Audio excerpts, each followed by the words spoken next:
தேர்தல் வருது. கல்கத்தாவில் இடதுசாரிகளுக்கு கல்லறை கட்டியாச்சு. இடதுசாரி வேற எங்க இருக்கு? திரிபுராவில் உண்டு. திரிபுராவிலும் இல்லை. திரிபுராவில் தீர்ந்து விட்டார்கள். கல்கத்தாவில் கல்லறைக்குள் போய்விட்டார்கள்.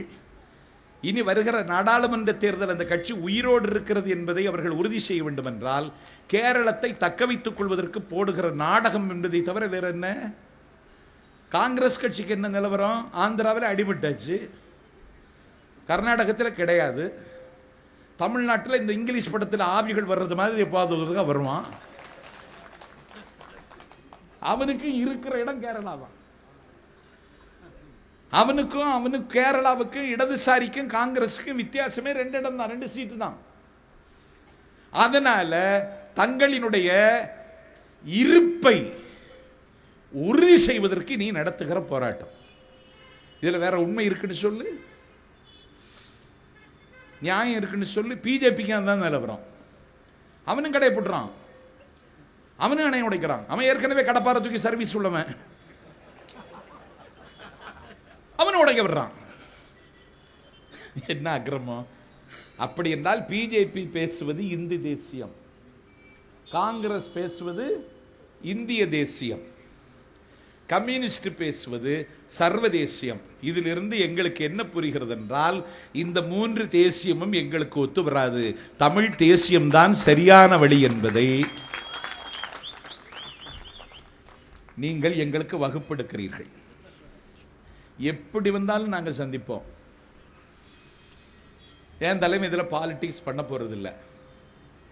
எங்களுக்கு தெரியும் எந்த இடத்துல யாருக்கு பாடுபடுறோமோ அந்த இடத்துல ஓடுபட மாட்டான். எங்களுக்கு எங்க ஜாதகம் அப்படி இல்லைன்னா தூத்துக்குடிக்காரன் எங்களுக்கு போடாம இருப்பானா? தூத்துக்குடியில கொண்டு போய் ஒரு கல்லூரி பேராசிரியர், அந்த பெண்மணி, அவங்க பேரு ஃபாத்திமா பாபு, இங்கிலீஷ் ப்ரொஃபசர், ஸ்டெர்லைட்டை எதிர்த்து இயக்கம் நடத்தியவர், அணு உலைக்கு எதிராக இயக்கம் நடத்தியவர், ஆங்கிலத்தில் சரமாக பேசுகிற ஆற்றல் பெற்றவர், சர்வீஸ் மென்டாலிட்டி, சாக்ரிஃபைஸ் மனப்பான்மை உள்ளவர். ஒரு பேராசிரியரை கொண்டு போய் நிப்பாட்டுறோம். எங்க நிப்பாட்டுறோம்? தூத்துக்குடியில் நிப்பாட்டுறோம். தூத்துக்குடியில் கோவாவில் இருந்து விரட்டப்பட்டு, மகாராஷ்டிராவில் இருந்து விரட்டப்பட்டு, ஜெயலலிதாவினுடைய கடந்த கால ஆட்சியில அனுமதிக்கப்பட்டிருக்கக்கூடிய ஸ்டெர்லைட் ஆலையை எதிர்த்து வைகோ இயக்கம் நடத்துகிறார். எல்லோரும் விலை போனார்கள். விலை போகாதவன் வைகோவும் ஃபாத்திமா பாபுவும். ஃபாத்திமா பாபு கொண்டு போய் தூத்துக்குடியில் நிறுத்துறோம். யாருக்கோ ஒரு காலுக்கு கீப்பு ஜெயிச்சிடுச்சு. அது யாருன்னு தெரியும், அது மாமாய் தான் தெரியும். அதெல்லாம் அந்த விவரம் எல்லாம் நாங்க ஜெயிக்க முடியல. கீப்பு ஜெயிக்குது, நாங்க ஜெயிக்கல. என்கிட்டயே கேட்டாங்க இது எப்படி அப்படின்னு. அதுதான் இதெல்லாம் ஒண்ணும் இல்லை. விளக்கு கடியில் இருட்டு இருக்கும். விளக்கு இருக்கே, குத்து விளக்கு, விளக்கு கடியில் இருட்டு இருக்கும். அங்க எந்த மக்களுக்காக போராடினாமோ அவனே எங்களுக்கு ஓட்டு போடலையே. இது மக்களுக்கு மனோபாவம், எங்களுக்கு இதுல வருத்தம் இல்லை.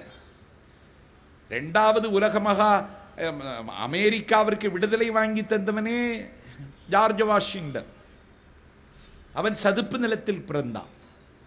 கரடுமுரடான தோற்றம், பார்ப்பதற்கு அருவருப்பாக இருப்பான்.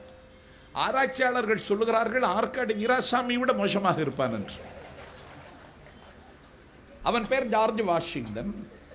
அவன் தான் அமெரிக்காவிற்கு விடுதலையை பெற்று தந்தான். அமெரிக்காவிற்கு விடுதலையை பெற்று தந்ததற்கு பிறகு அமெரிக்காவில் நடைபெற்ற தேர்தலில் ஜார்ஜ் வாஷிங்டன் தோற்று போனான். 2வது உலக மகா யுத்தத்தில் நாஜிப்படைகளினுடைய நாச தாக்குதலுக்கு லண்டன் நாளான பொழுது தெம்ஸ் நதிக்கரையிலே மாட மாளிகைகளும் மாதா கோவில்களும் மண்மேடான பொழுது,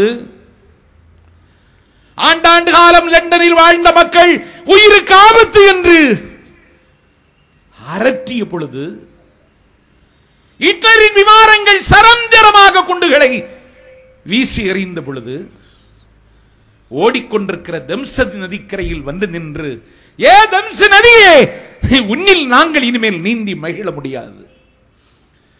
தெம்ஸ் நதிக்கரையில் பூத்தி சிரிக்கிற வண்ண மலர்களே, இனிமேல் உங்களை நாங்கள் சூடி மகிழ முடியாது. தெம்ஸ் நதிக்கரையில் எந்தைக்கும் தாய்க்கும் இனிமேல் கல்லறை இருந்தது, எங்கள் கல்லறைக்கு கூட பாக்கியமற்றவர்களாக மாறிப்போனோம். தெம்சு நதிக்கரையில் வீசுகிற தென்றல் காற்று, இனிமேல் நாங்கள் உங்களை சுவாசிக்க கூட அருகதையற்றவர்களாகி போனோம். விடைபெறுகிறோம் என்று விழிநீர் சிந்தி எங்கள் தமிழீழ மக்களை போல் 2வது உலக மகா யுத்தத்தில் நாதிப்படைகளின் நாச தாக்குதலுக்கு ஆளான லண்டன் மக்கள் அகதியாக புலம்பெயர்ந்து அணி அணியாக வெளியேறிய பொழுது, அகதிகளாக அணி அணியாக அலைவாயும் நெஞ்சோடு வெளியேறிய மக்கள் மத்தியில் வந்து நின்று ஒரு தலைவன் பேசினான், கண்ணீர் சிந்தாதீர்கள், கவலைப்படாதீர்கள், கன்னத்தில் வைத்திருக்கிற கையை உதறுங்கள். I never quite despair. நான் நம்பிக்கையோடும் சோர்வில்லாமலும் இருக்கிறேன். நதிக்கரைகளில், மலை முகில்களில், பள்ளத்தாக்குகளின் சரிவுகளில் ஆயுதங்களை ஏந்தி கொண்டு என் பின்னால் வாருங்கள், லண்டனை மீட்டு தருகிறேன். லண்டன் வில் டேக் இட் என்றவர்களுக்கு நம்பிக்கை ஊட்டி ஹிட்லரின் விமானங்களை வீழ்த்தி நாஜிப்படைகளின் நாசஸ்தார தாக்குதலை எதிர்கொண்டு 2வது உலக மகா யுத்தத்தில் லண்டனை மீட்டு தந்தான் ஒரு தலைவன். அவனுடைய பேர் வின்ஸ்டன் சர்ச்சில். இங்கிலாந்தின் சிங்கம் என்றவனை வரலாறு வர்ணிக்கிறது. அதற்கு பிறகு அங்கே நடந்த தேர்தலில் அவன் தோற்று போனான். யாரு? Winston Churchill. இது தேர்தல் அரசியல். இது வைகோக்கு தெரியும். ஏன் வைகோ இவ்வளவு தோல்வி வந்த பிறகு கவலைப்படலைன்னா இதெல்லாம் படிச்சவன்.